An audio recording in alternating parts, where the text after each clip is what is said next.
नमस्कार मेरे प्यारे साथियों, कैसे हैं आप सब लोग। स्वागत है आपका इस यूट्यूब चैनल पर। यूपी पुलिस कांस्टेबल के लिए जीएस का प्रैक्टिस सेट स्टार्ट किया गया है, जिसे आपको सॉल्व करना है। और हर प्रकार के क्वेश्चन है इसमें, चाहे वो इजी हो, मॉडरेट हो या हार्ड क्वेश्चन हो। सभी क्वेश्चन आप देखिएगा और बताइएगा कितने आपके सही क्वेश्चन हुए इसमें। प्रैक्टिस सेट नंबर 1 है ये, ठीक है। देखिए, अगर आपको सही दिख ना रहा हो तो आप लोग पोर्ट्रेट मोड में देखिएगा तो आपको सही दिखेगा, वीडियो पूरी स्क्रीन पर दिखेगा, ठीक है। पहला क्वेश्चन देखते हैं। पहला क्वेश्चन देखिए, लिखा हुआ है, भारत को श्रीलंका से कौन सा जलमार्ग पृथक करता है। भारत को श्रीलंका से कौन सा जलमार्ग पृथक करता है। 8 डिग्री चैनल, 10 डिग्री चैनल, पाक जलडमरू मध्य या अंडमान निकोबार, अंडमान सागर। देखिए, हम आपको आंसर थोड़ा जल्दी बताएंगे, तो आप लोग क्या करेंगे, वीडियो को पॉज करके अपना आंसर सोचिए आराम से, और जब हम आपको बताते हैं तो अपना मिला लीजिएगा, ठीक है। पर ये जरूर बताइएगा कि कितने आपके सही हुए इसमें से। तो इसका आंसर क्या हो जाएगा, पाक जलडमरू मध्य इसका आंसर हो जाएगा। ऑप्शन नंबर सी सही है इसका। चैनल पर जो लोग नए हैं वो कृपया सब्सक्राइब कर ले, बेल आइकन दबा दें, जिससे वीडियो का नोटिफिकेशन आपको मिलता रहे। भारत द्वारा चंद्रयान फर्स्ट का प्रक्षेपण किया गया था वर्ष, बताइए भाई। भारत के द्वारा चंद्रयान फर्स्ट का प्रक्षेपण किया गया था वर्ष 2008, 2009, 2010, 2011। तो क्या हो जाएगा इसका उत्तर, 2008 में किया गया था, ठीक है। शास्त्रीय नृत्य किस राज्य से शुरू हुआ था। शास्त्रीय नृत्य जो है वो किस राज्य से शुरू हुआ था, ये बताना है आपको। कर्नाटक, तमिलनाडु, राजस्थान या केरल। देखिए, पूरा लिखा नहीं है, पूरा क्वेश्चन यह है इसमें कि कथकली शास्त्रीय नृत्य किस राज्य से शुरू हुआ था, ठीक है। आप सुन लीजिए, थोड़ा टाइपिंग में मिस्टेक हो गई। कथकली शास्त्रीय नृत्य किस राज्य से शुरू हुआ था, तो इसका आंसर क्या हो जाएगा। अगर आप कह रहे हैं केरल तो बिल्कुल सही कह रहे हैं। अगला क्वेश्चन देखिए, क्वेश्चन है मेन कैंप नामक पुस्तक के लेखक कौन है। Rousseau, Ronald Reagan, Hitler, Charles Dickens. तो मैन कैंप्स नामक पुस्तक के लेखक कौन है, बताइए। इसका उत्तर क्या हो जाएगा। इसका उत्तर अगर आप कह रहे हैं सी तो बिल्कुल सही कह रहे हैं, ठीक है। चलिए अगला क्वेश्चन देखते हैं। अगला क्वेश्चन है, 5वां प्रश्न है आपके सामने। उत्तरी ध्रुव पर पहुंचने वाली पहली भारतीय महिला कौन थी। उत्तरी ध्रुव पर पहुंचने वाली पहली भारतीय महिला कौन थी। प्रीति सेन गुप्ता, आरती शाह या अनीता सूद या संतोष यादव।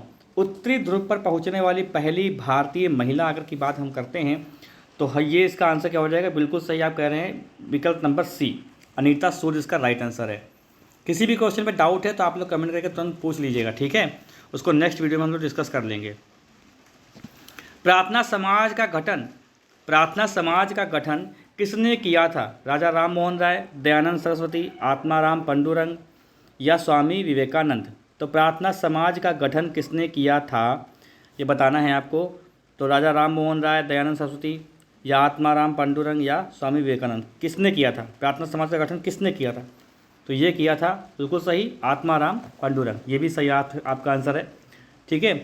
तो आप लोग सभी अपना आंसर जो है अभी तक सही दे रहे हैं ठीक है। देखिए, वीडियो लाइव नहीं है, ये वीडियो रिकॉर्डेड है, क्योंकि लाइव के लिए व्यवस्था नहीं है, नेट नहीं हाई स्पीड चलता है जहाँ पे हम रहते हैं, ठीक है। संविधान सभा ने संविधान का प्रारूप कब स्वीकृत किया था। देखिए, संविधान सभा ने संविधान का प्रारूप कब स्वीकृत किया था। 26 नवंबर 1949, 26 जनवरी 1949 को, या 28 नवंबर 1949 को, या 26 जनवरी 1949 को। तो प्रारूप जो है कब स्वीकार किया था, ये पूछा गया है। तो देखिए, प्रारूप इसका स्वीकार कब किया गया था, ये किया गया था 26 जनवरी 1949 को, ठीक है। ये कुछ गलत क्वेश्चन है, ये ऑप्शन गड़बड़ हो गए कुछ। प्रारूप जो है इसको जो है लागू कब किया गया था, इसको स्वीकार किया गया था 26 जनवरी 1949 को, ठीक है। लागू कब किया गया था, लागू किया गया था 26 जनवरी 1950 को। इसका ऑप्शन नंबर ए सही है, ठीक है। चलिए अगला क्वेश्चन देखते हैं। राजनीति के निर्देशक सिद्धांतों को निम्नलिखित में से किसमें से अपनाया गया है। राज्य के नीति निर्देशक तत्व, ये कहाँ से लिया गया है, क्वेश्चन ये है। तो कहाँ से लिया गया है, ब्रिटिश संविधान, स्विस संविधान, यूएसए या आयरिश संविधान। तो ये आयरलैंड से लिया गया है, ठीक है। चलिए अगला क्वेश्चन देखते हैं।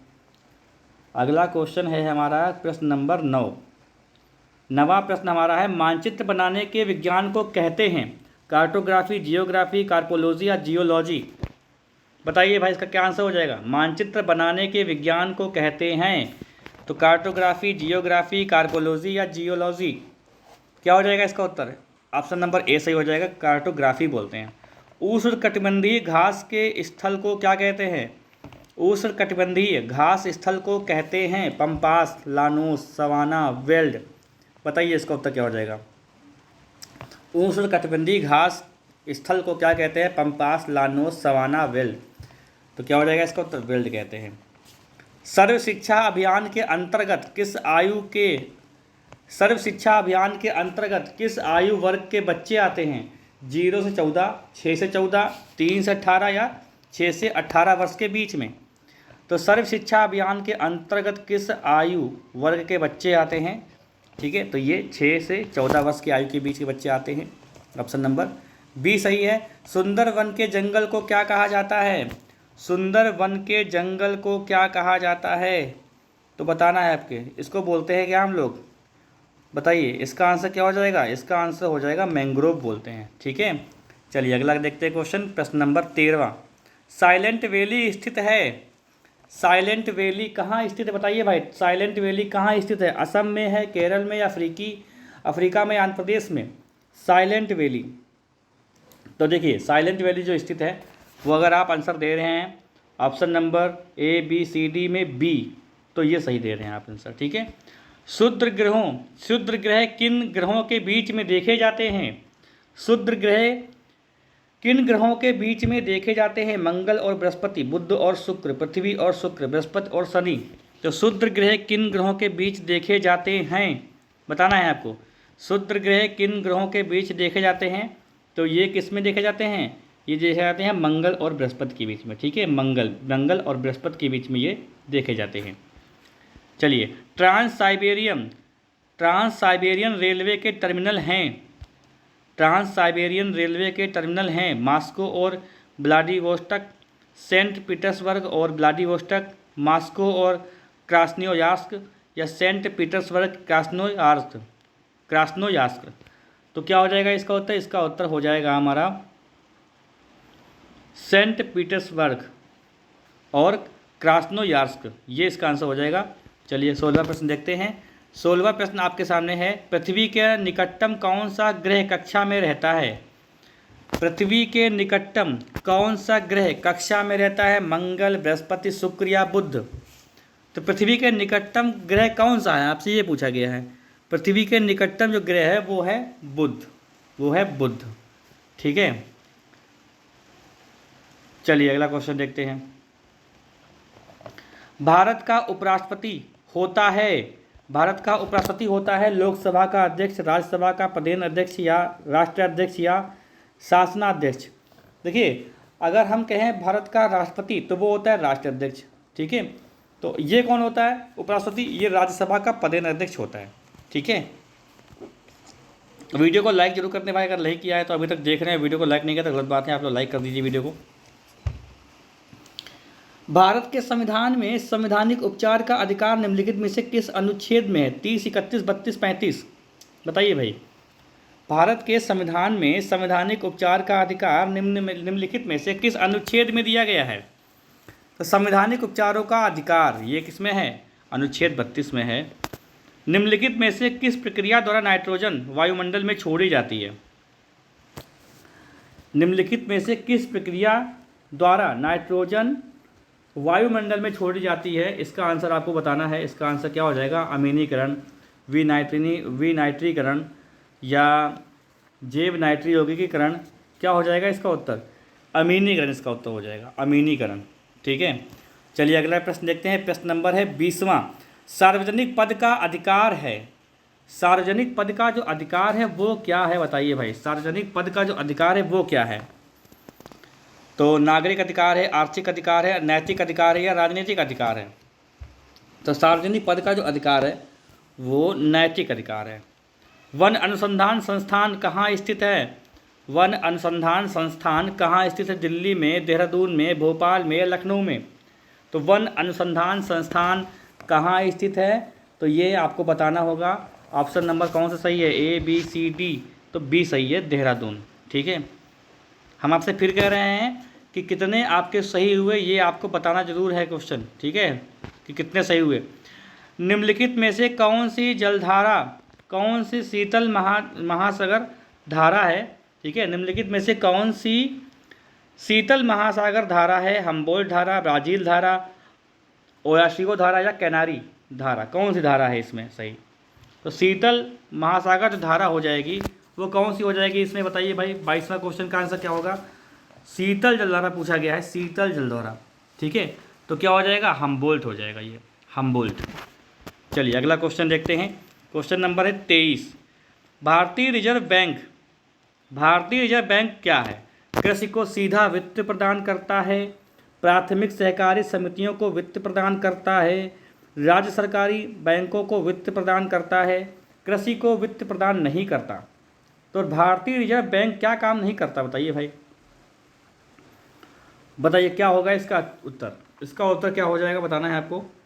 देखिए इसका उत्तर हो जाएगा सी विकल्प, राज्य सहकारी बैंकों को वित्त प्रदान नहीं करता है, कृषि को सीधे वित्त प्रदान करता है, सही बात है, प्राथमिक सहकारी समितियों को वित्त प्रदान करता है, सही बात है, कृषि को वित्त प्रदान नहीं करता, ये भी सही बात है। ठीक है, तो इसमें क्या है? कृषि को वित्त प्रदान नहीं करता और कृषि को सीधा वित्त प्रदान करता है, ये इसमें कुछ गड़बड़ लग रहा है, इसमें विकल्प गलत हो गया क्या?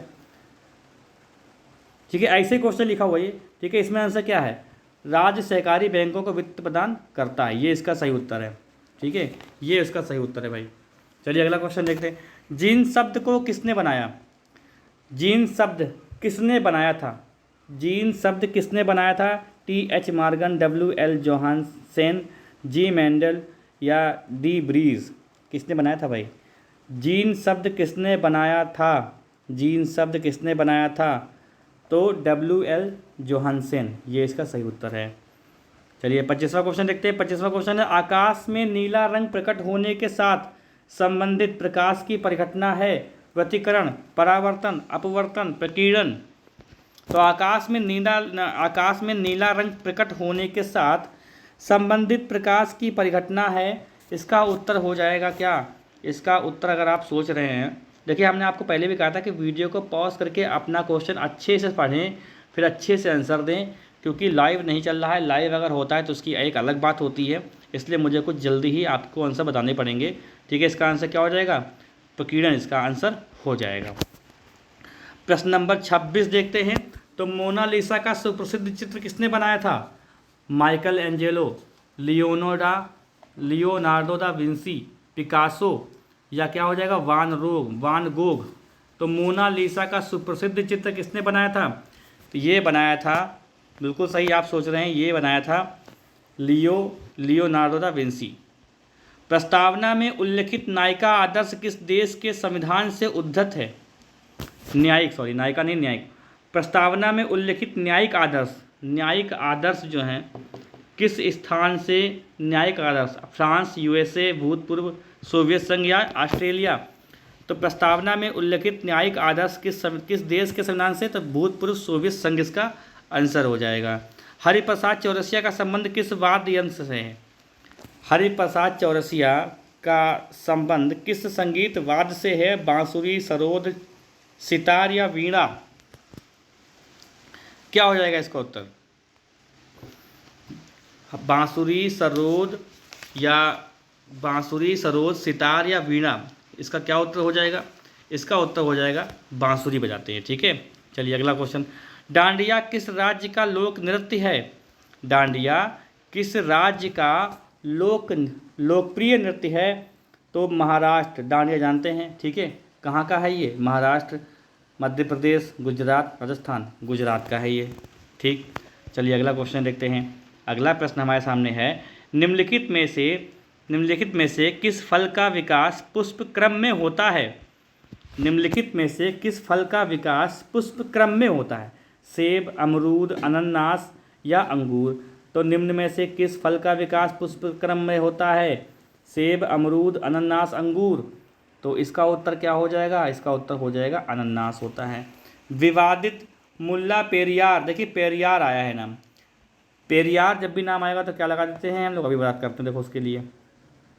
देखो अगर हम कहते हैं विवादित मुल्ला पेरियार बांध किस राज्य में स्थित है? किस राज्य में स्थित है बताना है आपको। तो पेरियार जो है वो केरल में है, तो पेरियार इसका आंसर हो जाएगा। ठीक है, चलिए अगला क्वेश्चन देखते हैं। लघु उद्योगों के लिए उच्चतम वित्त निकाय कौन सा है? लघु उद्योगों के लिए उच्चतम वित्त निकाय कौन सा है, ये बताना है आपको। कौन सा है? ठीक है, कौन सा है बताना है आपको। EDB, CDB, IFSI या इफ्सी या नाबार्ड, क्या हो जाएगा इसका उत्तर? तो इसका उत्तर हमारा हो जाएगा सिडबी। ठीक है, इसका उत्तर क्या हो जाएगा हमारा? सिडबी हो जाएगा। ठीक है, आनुवंशिकता के नियम प्रस्तुत किए थे, आनुवंशिकता के नियम प्रस्तुत किए थे कौन? मेंडल, मेंडलीफ या पाउलान या कोच ने? तो क्या बताओगे? आनुवंशिकता के नियम जो है मेंडल ने। ठीक है, ये क्या है? मेंडल और मेंडलीफ दोनों ऑप्शन में है, तो मेंडल ने किए थे ये। ठीक है, ये किसने किए थे भाई? मेंडल ने किए थे। अगला क्वेश्चन देखते हैं। अगला क्वेश्चन देखिए, लिखा हुआ है कि समुद्र के जल को किस प्रक्रिया द्वारा शुद्ध किया जाता है? समुद्र के जल को किस प्रक्रिया द्वारा शुद्ध किया जाता है? आसवन द्वारा, वाष्पन द्वारा, फिल्ट्रेशन द्वारा या आसवन द्वारा? देखो, दो बार सुना आ गया ऑप्शन में। यहाँ पर एक ऑप्शन है प्रभाजी आसवन द्वारा। ठीक है, सही टाइप नहीं हो पाया वो, तो इसका आंसर क्या हो जाएगा? यहाँ पर ए ऑप्शन सही है, आसवन द्वारा। सरकार की कर तथा व्यय संबंधी नीति को निम्नलिखित में से क्या कहा जाता है? क्या कहते हैं भाई? सरकार की कर तथा व्यय संबंधी नीति को निम्नलिखित में से क्या कहा जाता है? ये बताना है आपको, क्या कहते हैं उसको। तो सरकार की कर तथा व्यय संबंधी नीति को क्या कहते हैं? मौद्रिक नीति, राजकोषीय नीति, ऋण नीति या बजट नीति। इसको बोलते हैं राजकोषीय नीति बोलते हैं इसको। ठीक है, चलिए। उत्तरी भारत की प्रथम मुस्लिम शासक, उत्तरी भारत की मतलब क्या हो जाएगा? महिला। ठीक है, इसका मतलब क्या हो जाएगा? तो उत्तरी भारत की प्रथम मुस्लिम शासिका या शासक कौन थी? अब की लगा है, इसका मतलब मुस्लिम हो जाएगा, औरत हो जाएगा। ठीक है, रजिया सुल्तान, मुमताज़ और नूरजहाँ। तो भाई देखिए, जानते हैं रजिया सुल्तान की बात हो रही है। चलिए अगला क्वेश्चन देख लेते हैं। अगला क्वेश्चन है, नारा दो बूंद जिंदगी की किस कार्यक्रम के साथ संबंधित है? बताइए भाई, कितना आसान क्वेश्चन है ये। नारा दो बूंद जिंदगी की किस कार्यक्रम के साथ संबंधित है? रक्तदान, जल बचाओ, पल्स पोलियो या प्रदूषण नियंत्रण? तो पल्स पोलियो की है ये। ठीक है, पल्स पोलियो हो जाएगा इसका उत्तर, ऑप्शन नंबर सी। भारतीय राष्ट्र ध्वज के चक्र में कितनी तीलियां हैं? बताओ, ऐसे भी क्वेश्चन आते हैं और क्या, ऐसे भी आएंगे। ये कॉमन नंबर वाले क्वेश्चन है, अगर ये गलत कर दिया ना क्वेश्चन तो समझ लो कि पहले ही बार हो गए। ऐसे क्वेश्चन गलत नहीं करने हैं। भारतीय राष्ट्र ध्वज में कितनी तीलियां हैं? तो इसका आंसर फिलहाल आप लोग कमेंट बॉक्स में बताओगे। ठीक है, इसका आंसर आप लोग, हम नहीं बताएंगे इसका आंसर आपको, इसका आंसर आपको बताना होगा कमेंट बॉक्स में। ठीक है, तो ये रहे भाई वीडियो, ये पूरे क्वेश्चन है 38 क्वेश्चन। ठीक है, आप लोग बताइए कि कैसा लगा वीडियो और कितने सही हुए क्वेश्चन आपके, कितने गलत हुए, सब कमेंट बॉक्स में लिखिए। वीडियो को लाइक ज़रूर कर दीजिएगा और अपने साथियों को खूब शेयर करें। चैनल पर जो लोग नए हैं वो कृपया सब्सक्राइब कर लें, बेल आइकन दबा दें, जिससे वीडियो का नोटिफिकेशन आपको मिलता रहे। मिलते हैं नेक्स्ट वीडियो में।